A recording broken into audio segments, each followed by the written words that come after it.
morning San Narciso, Zambales.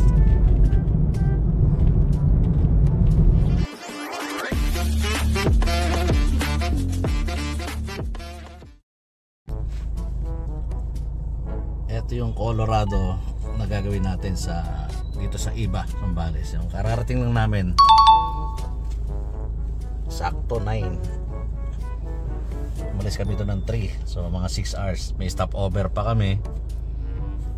Mga 1 hour. So kinuha lang natin ng 5 hours. Mula Cavite to Iba, Zambales. So gamit natin tong si Captiva 2nd Gen na napaka-smooth tumakbo. Walang sakit sa katawan. Ayan o, shoutout kay Max. Morning mga idol. Atay lang natin yung may-ari. Papunta na daw sila. So problema pala nitong Colorado na yan. Nung una, ang problema lang nito yung EPS, tumigas. Tapos nag-reach out sa atin si sir. Sabi ko, ano lang sir, palit na lang ng EPS. So parang nag-doubt. Ngayon, pina-check niya sa ibang mekaniko, nagpapunta ng mekaniko. Then ginawa ng mekaniko. Nung ginawa ng mekaniko, ang sabi, nagawa daw niya yung EPS. Ngayon ayaw umi-start. Sabi ng mekaniko, ang sira daw yung BCM. Nagawa na daw yung EPS. Pero bago gawin ng mekaniko, nagagamit pa to eh.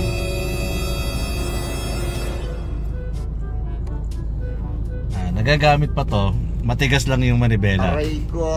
And then after tingnan ng mekaniko, nagawa na daw yung EPS.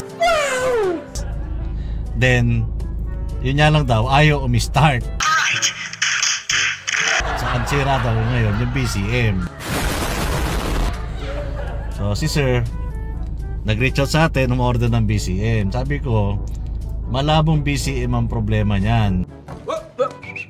Kasi EPS lang naman ang problema.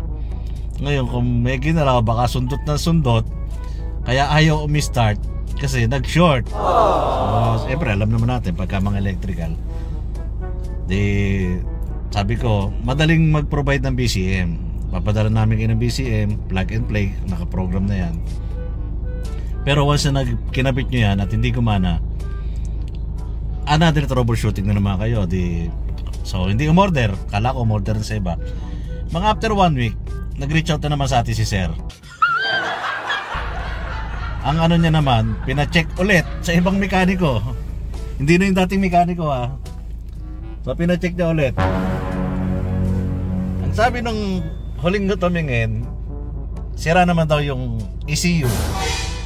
So reach out na naman sa atin si sir, umorder ng ECU sa BCM. Sabi ko, sir, trial and error yan, napakagastos niyan. Sabi ko sa kanya, unang sira lang niyan is EPS. Ngayon ayaw nang umandar. So tinuro na BCM and then ECU. Sabi ko, gagastos ka dyan. Pag sinalpak mo yan at hindi pa rin umandar, sabi ko, ano ka dyan? Lugi ka dyan. Magpapaluwal ka ng pera. Hindi biro-biro pera yan. Andaan libo rin ang mga gastos mo dyan, ECU and BCM. So hindi ko rin binigyan ng ECU sa BCM. Siyempre alam mo naman tayo, hindi naman tayo pera-pera. Actually andali natin anuhin yun. Order kayo sa amin. Ito kikita na kami dun eh. Diba? Wala na kami pakialam sa inyo kung mandarya na to hindi.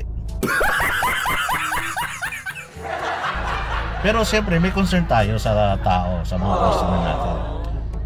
So sabi ko, hire kayo ng technician talaga na magto-troubleshoot bago kayo bumili. At least yun, ma-check ng maayos. So kinontak tayo, sabi niya, sir, ikaw na lang yung mag-troubleshoot, okay naman. Yeah boy. So binigay ko sa kanya yung natin, yung home service charge. Sabi ko, ang home service charge namin is 16,000. Siyempre mo lang Cavite to Iba, magkano crudo, magkano toll gate. Siyempre pangkain pa namin, ang lakas kumain nito. So siyempre yung pa natin, yung talent fee, siyempre. Pero actually napakamura na yung 16,000 na yun kasi nil ko kay sir. Kasi biruin mo, crudo pa lang magkano na. 'Di ba? Tollgate. 'Di ba? Calax, Skyway, SLEX, Skyway, NLEX, SCTEX. 'Di ba? Doon pa lang yung balikan na 'yon ha. Ano na 'yon? 2.5. Nasa 2.5 na 'yan. Vice versa na 'yan. Cavite to Iba, then Iba to Cavite. 2.5. Tollgate pa lang 'yan. Wala pa diyan ng crudo. Syempre, yung sasakyan pa natin, yung service pa natin. So, syempre, yung talent fee din namin. So, napakamura na yan sa 16,000.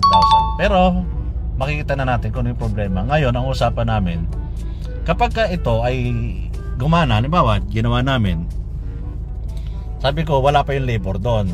Ngayon, pag nakita namin na ito yung sira, ito ganyan, at napagana namin, magcha-charge kami ng labor.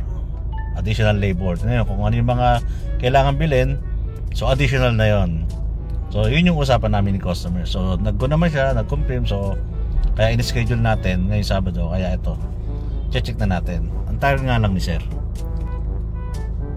So pagka ganyan, mga ano yung sira, alam nyo, huwag nyo nang ipagalaw. Kasi pagka electrical, napakasila nyan. Konting sundot mo dyan at nag-short yan, nako po, puro electronic eh. Ito kasi gumagamit pa sila ng conventional na test light, yung ilaw. Oo, lalo na yung mga ano bulb. Yung mga mekaniko na nasanay do sa nagano yung mga gawa-gawa lang, di ba? Yung iba, test bulb. Test bulb. Kasi pag kinabit mo sa positive yung yung dulo ng positive din. So, yung mga ganun, hindi advisable sa mga ganitong sasakyan. Marami naman nabibili sa online na mga mura lang eh. Yes, American, European car, hindi advisable yung ganun.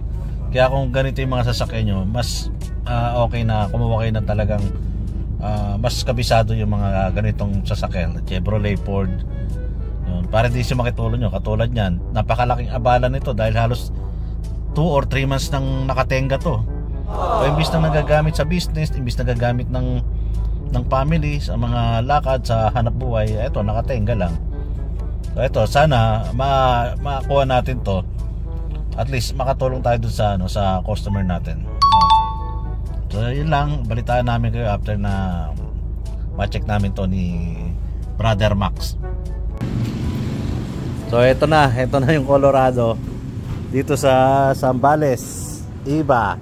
Ito yung unang nakita natin ha. So nag-tap sila ng wire papunta dito, busina. Ayan. Ang ginamit nila is speaker wire. Then pagdating dito, extension wire. Number 14 pa ata yan. Nakatap dito sa positive ng battery, may fuse. Okay yan. Pero walang relay. So ground ginamit doon. Pero ito kasi, meron talagang wire na pang automotive. Iba yung wire ng pambahay, electrical. Iba yung wire ng electrical pang automotive. Magkaiba po ang kanilang laman. Then ito kasi, pati yung balot nito, hindi to pwede sa mga ganitong may init na engine bay. So, tumitigas yan, nagko-corroded sa loob niyan. Pagmumula niya ng electrical faulty wiring dito sa may auto. Then ito, nakita natin, binaklas daw to nung unang gumawa. Ito yung galing doon sa electronic power steering, EPS siya. So binaklas na. Then yung BCM wala na rin doon, tinanggal na. So ito yung mahirap kasi, ito yung masakit sa ulo. Nandun sir. So ito yung masakit sa ulo, yung gagawin natin to, parang ano to, no, yung problema sa atin na mapapasa. Pero kaya naman gawin to, yun nga lang, back to zero tayo sa troubleshooting dito. Tingnan mo nga yung yung ECU nya. Nasa taas na yung BCU. Tsaka bakit ganyan yung ECU? Ganyan ang Hindi na ibalik ng ano eh. Ganyan na forma. So ayusin muna natin to guys. Wait lang ha. Focus muna kami dito. Nandito sa taas. Talagang gumagawa ng sasakyan. Scroll nyo, scroll. Pag nakalak ang profile, huwag nyo nang entertain.